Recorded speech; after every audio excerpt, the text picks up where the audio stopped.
Greetings everyone, it's Kaz here discussing Mass Effect Andromeda. When Mass Effect Andromeda launched earlier this year, it was certainly highly talked about amongst the gaming community, and I think stating that it was a polarizing topic would be an understatement. This can be mainly credited to the fact that Andromeda was the newest title in the highly touted and adored Mass Effect series, and the general consensus from gamers who had spent time with the game upon release was that it was less than stellar and did not live up to the expectations that come with not only a new entry in the Mass Effect franchise, but any BioWare RPG for that matter. The hate for Mass Effect Andromeda, along with the overwhelming criticism from many gamers, continued to follow the game for months after release, to the point where anything associated with the title already has a certain negative stigma attached to it. This is something no publisher or developer wants associated with any past, present or future project for obvious reasons. This led to EA officially confirming earlier this week what had already been reported on for the past month or so,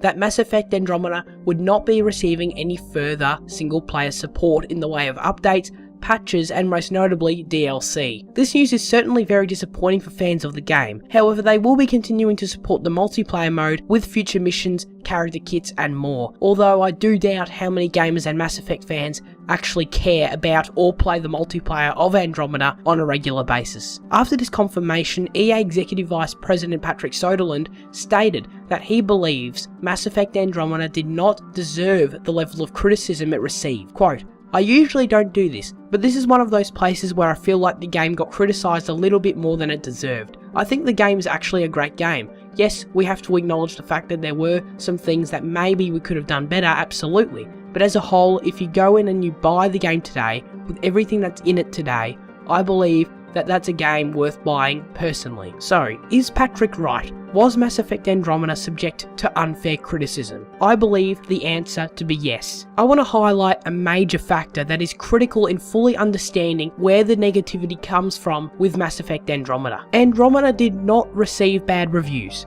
That is a fact. It may have received disappointing reviews in the sense of what would be expected by many from a Mass Effect title, but the review scores themselves were not bad. IGN gave the game a 7.7 out of 10, PC Gamer gave it an 80% out of 100, and GameSpot gave it a 6 out of 10. Granted, I do believe review scores are a silly concept in the first place, but that's a topic for another time, and I guess you see my point. These reviews could be considered anywhere in the good to fair range. So I think it is most definitely fair to say that it was not solely the reviews at all that created such a negative response to Andromeda, because the reviews themselves weren't actually very negative. Looking at all of the verdicts that critics gave the game, Andromeda was objectively speaking a decent game. So if the biggest outlets in our industry believe the game is good, where does this criticism originate from? And the answer is us, the gamers, many of which most likely never even played the game at all. The gaming industry is one where negativity is able to thrive and spread with ease, thanks in part to the likes of YouTube comment sections and other social platforms. It is especially fantastic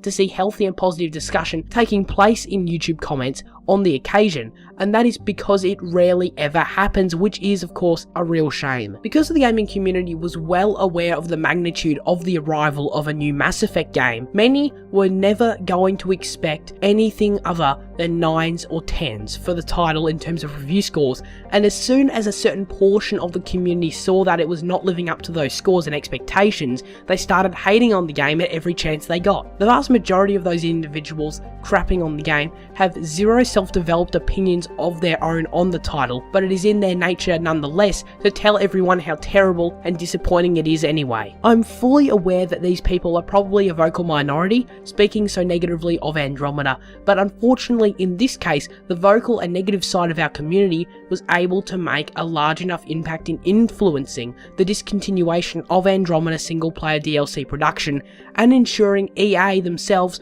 put the entire franchise on indefinite hiatus. It is safe to say that we will not be seeing another entry in the Mass Effect franchise for some time, as we know the Andromeda team has been disbanded and the remainder of BioWare has all of their attention focused on Anthem and Dragon Age 4. I don't want this video to be mistaken for me defending Mass Effect Andromeda. That is not my intention, as the game certainly does not appear to be perfect, as acknowledged by Patrick Soderlund himself, which does make sense when you realise that the branch of BioWare that created Andromeda had never actually worked on a Mass Effect game ever before. My objective with the video was to simply respond to Patrick's comments and provide an explanation for the game's demise and downfall overall. So as always, please leave your thoughts on this topic in the comment section below. If you enjoyed the video, do check out more content on the channel and subscribe if you like what you see. Thank you very much for watching today's video. I'll see you all next time. Take care and farewell.